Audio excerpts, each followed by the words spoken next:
Hello, folks. Hello, lovers.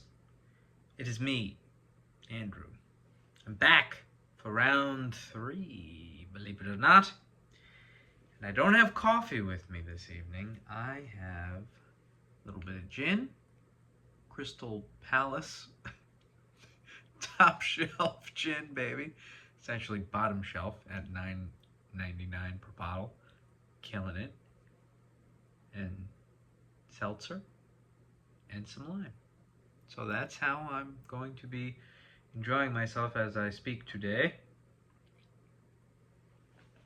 But I have to admit that when I drink a little bit, I might have to clock in how many times I have to use the boys' room. So there might be little numbers that come up like 1, 2, 3. That's because I literally cut it, used the restroom, came back. Anyway, figured that'd be funny. Okay, so here I am. Living my life, dreaming a little dream. Dream, dream, dream, dream. And I must say that the thing that's been on my mind lately is the word value. The word value in all of its facets. Value, value, value, value. Okay, so let's one step at a time. Value. Value can mean a lot of things. Financial value, money, emotional value,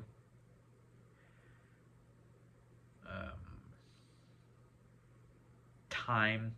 Time is very valuable. Time, to me, is the most valuable thing. I think it's more valuable than money because it is non-exchangeable. It's just something you lose. It's not something you gain. It's just constantly, it's like money, but you're always losing it. You can't work a job and get more of it. So to me, time is the most valuable currency. More than love, because even love is exchangeable. It comes and it goes and it comes and it goes. But time only goes. So, with that being said, in regard to value, I hope that everyone is, all of you, are using your time wisely. And by that, I mean spending it doing things that are valuable to you, which opens the conversation to what that means. Further, the conversation of value.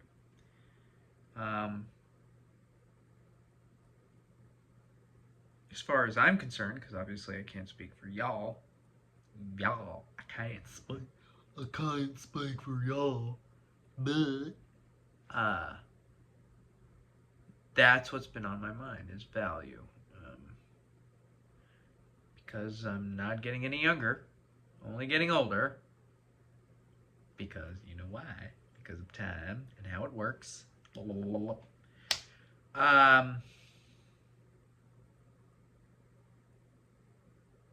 Value.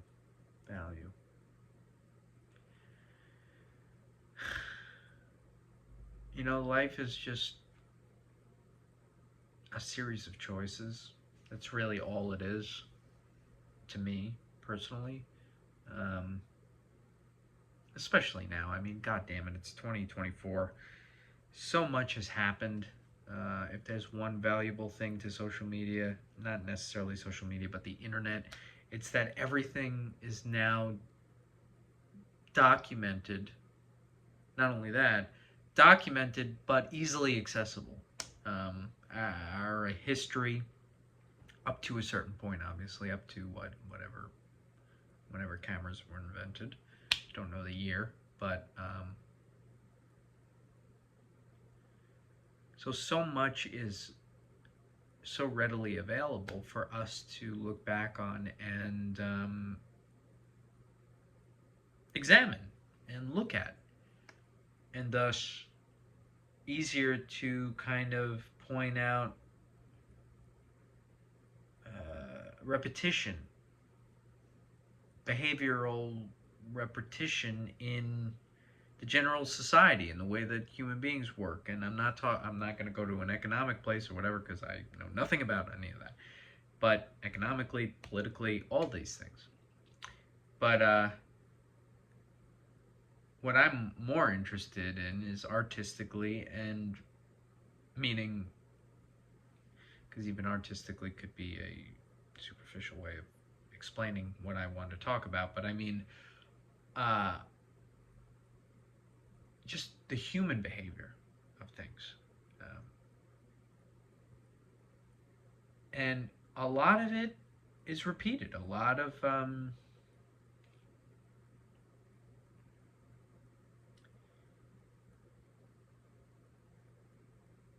human behavior is repeated. And one thing that I'm talking about particularly is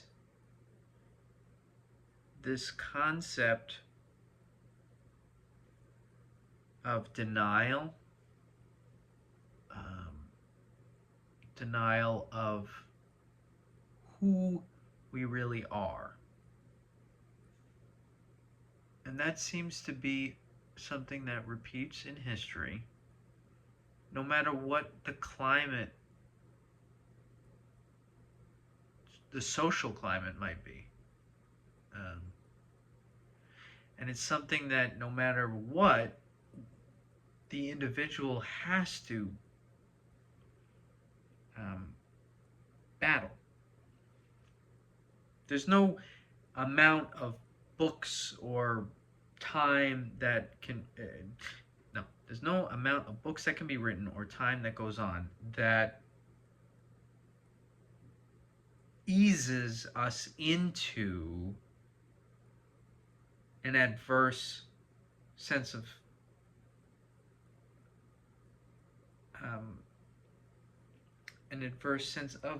anything. I mean, no matter what, no matter how many books are written, we're always stuck with ourselves and our denial towards personal acceptance. It's fucking endless and infinite and non-stop. And if my glasses seem strange, it's because I learned this. I got my professional headshots done this week. How cool. And what I learned from the wonderful photographer is this little trick. Is that if you're taking photos with all the lights and you got glasses, just bring them up a little bit like this. Whoop. And the glare goes away. So now you can see my eyes. The last two videos, you could see my eyes. So anyway, if it looks a little silly, it's just because I want you to see my eyeballs. I want you to see my eyeballs.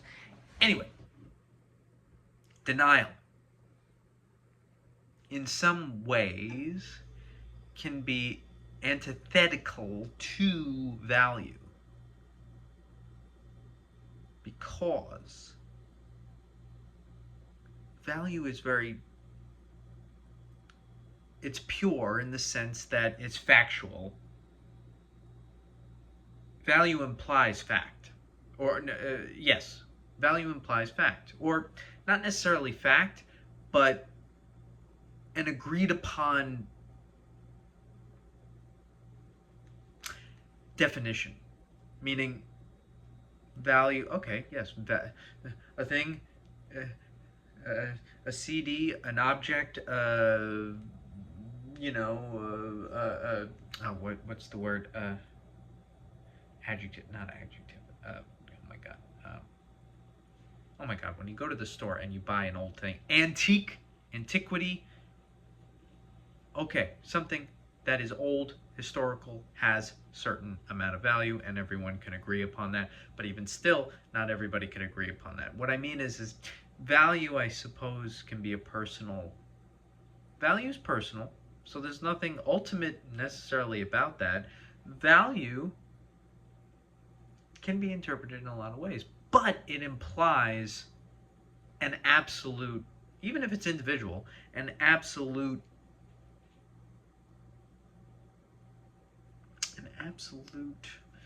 what's the word? It can imply an absolute definition of something. Okay, my value of my hand is that the utmost because I'm a piano player. Okay, so that's the value of my hand. Denial is opposite, meaning it is the non-acceptance of value. So it's saying, I value this thing, but I'm in denial of it. Or I'm in denial. Think of all the things you can be in denial of, your emotions. But most of the time, the things that you're in denial of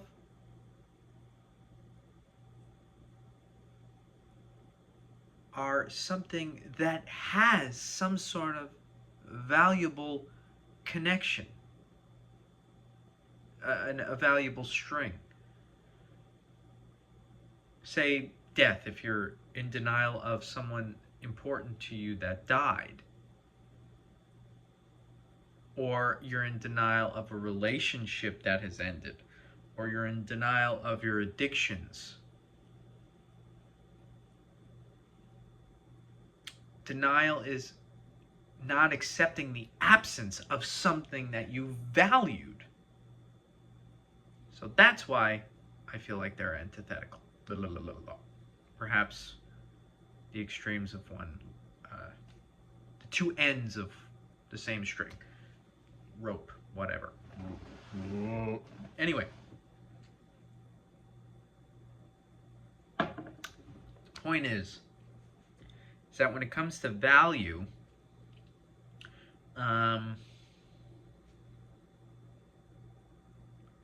especially as you get older, as time goes on, which is the most valuable thing, for me, I'm just starting to feel how important it is to acknowledge the things that are important to you. You know what I mean? Jelly bean?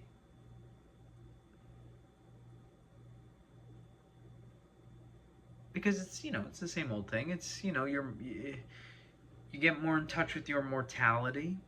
Life doesn't seem so, when you're young, it just seems like you're gonna live forever and that whole shit. But as you get older, it's sort of like the veil sort of starts to get pulled back a little bit more, and you start to see how, at least I start to see how finite time is, and that should springboard you. That should be the springboard into this sort of concentration of value, of going, oh my God, well, I'm mortal. I'm gonna die soon. I could die any moment now. I should probably put my energy and my time into the things that are really valuable to me, and stop denying them. Because I think that everyone knows what is valuable to them. Everyone knows exactly what is valuable to them. But there's so many people out there who are in denial of it, and that's what causes pain and suffering. And I know that could be a naive statement, because there's so many reasons why people are in denial of the things that they love, and it's not necessarily reasons that are within their grasp, or that are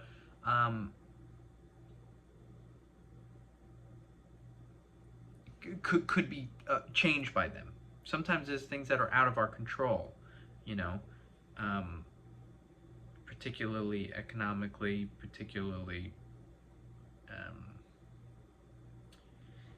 even socioeconomically, in the sense of, hierarchy and, you know, uh, even darker things, you know, uh,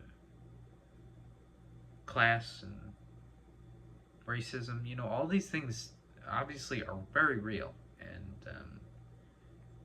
it's terrible.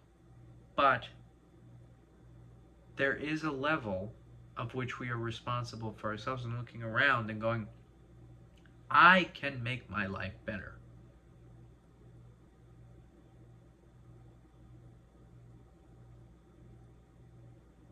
And even if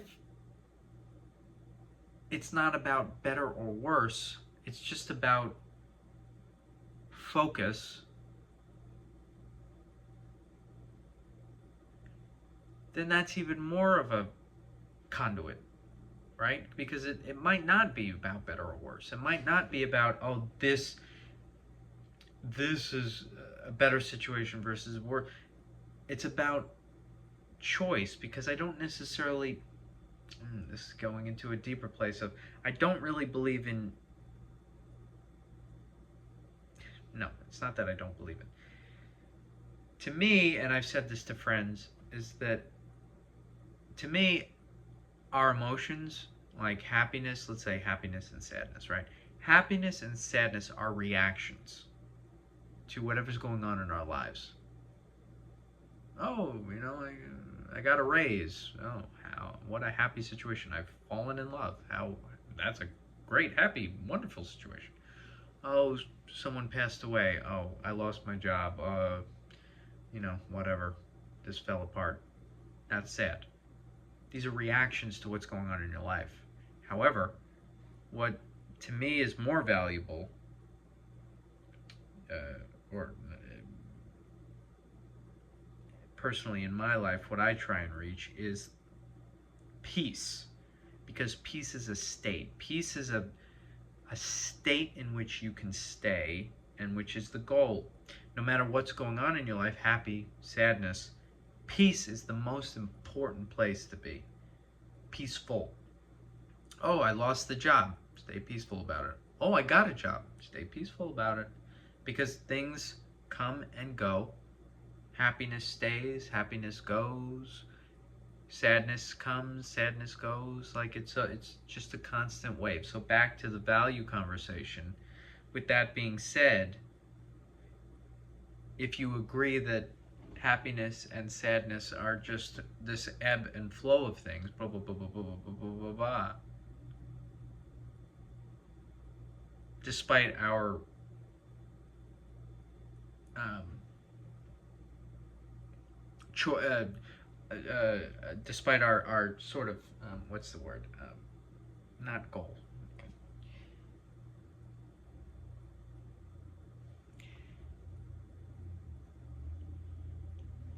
The ebbs and flows of happiness and sadness, whether we have a stake in that or not, it doesn't change the fact that it's going to happen. Our stake in it is regardless. It's going to happen. Stay peaceful. That's important. I hope we're all on the same page as far as that's concerned. Staying peaceful, to me, is the most valuable. So now, if that's true, let's say that that's the goal, right? To stay peaceful. And that this is not in our control. What could be in our control is just to make a choice to emphasize in our day-to-day what is valuable to us.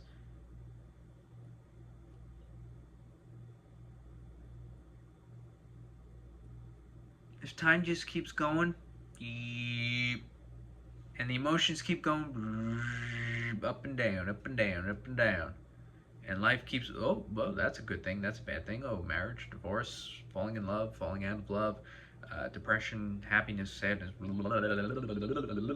if that's all, one thing we could do is choose to pick what's valuable to us, 1, 2, 3, 4, 5, however many things,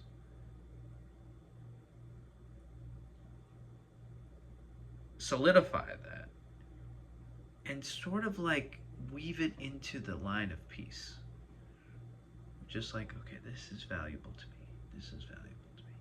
No matter how bad I feel, however good I feel, I'm going to keep the valuable things right here in that line of peace.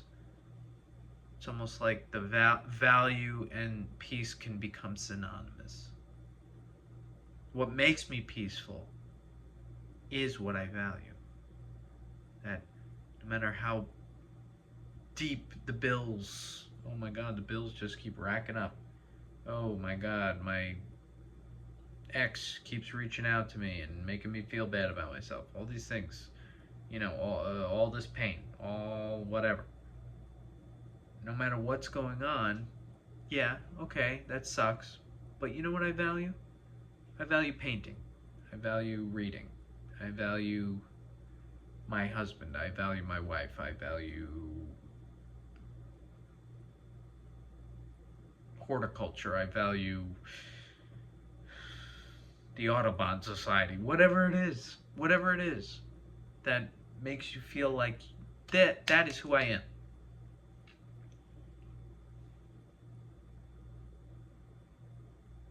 That should align with your peace. Now, hope we're all on the same page. Bathroom break number 1. Deep.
I'm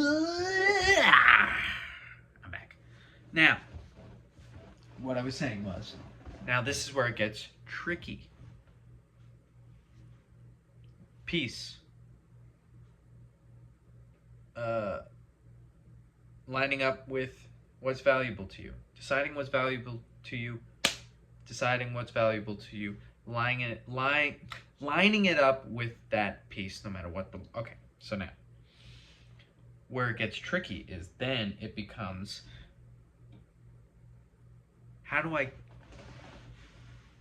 what do I have to compromise to keep that level of peace?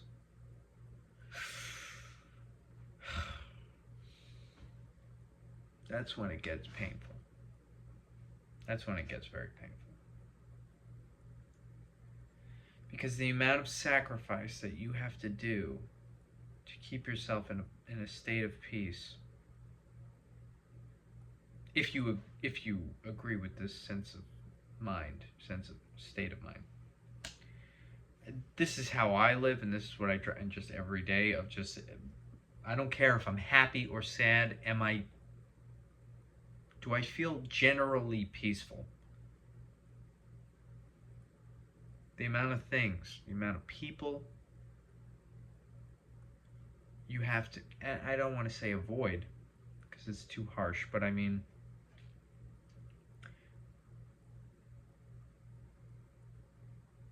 it's like a breathing in and breathing out. The amount of people I have to breathe in and let go of. The amount of thoughts I have to breathe in and let go of. the amount of emotions I have to acknowledge and go and breathe in, take in, and let go of. The amount of hopes,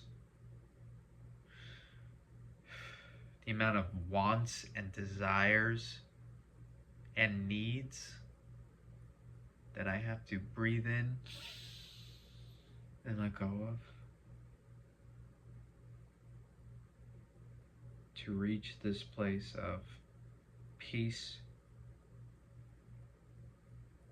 It's daunting and it's a task, and every day I have to check in, and that's important, is checking in with oneself at any given moment, in the moment, going, oh my god, it's 2 o'clock in the afternoon, I've been doing this all goddamn day, I've been just got into an argument with whoever or whatever's going on. Okay, that whatever the argument was, whatever the disagreement was, whatever the sadness was, it doesn't define who I am as an individual, and thus shouldn't shake the foundation of that sense of peace and that sense of value. And it's hard. Y'all know how hard it is. Y'all. What the fuck is this y'all? This is clearly a southern spirit. I was just watching James Carville. Ain't Carville, he talk like that because he's from NOLA. And you know how they are. But anyway. Love NOLA. But anyway. So what I reckon, he ain't. Okay.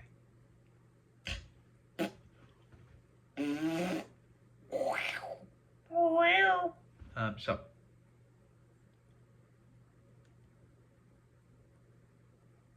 how does everybody feel about that?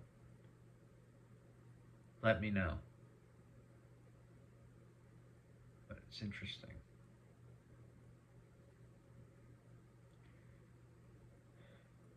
I feel like ending the video here for some reason.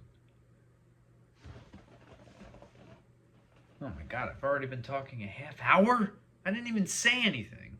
Jesus. I think this is going to be a two-parter. Yeah, I think so. So I'm going to end this video now. And then maybe in like 20 minutes I might want to talk again about this. So namaste. Namaste right here. Figure it out. Okay. Hope you enjoyed this one. Did I say anything? Let me know if I even said anything. I don't even think I did. Was there an ending? Was there a beginning? I don't know. Bye.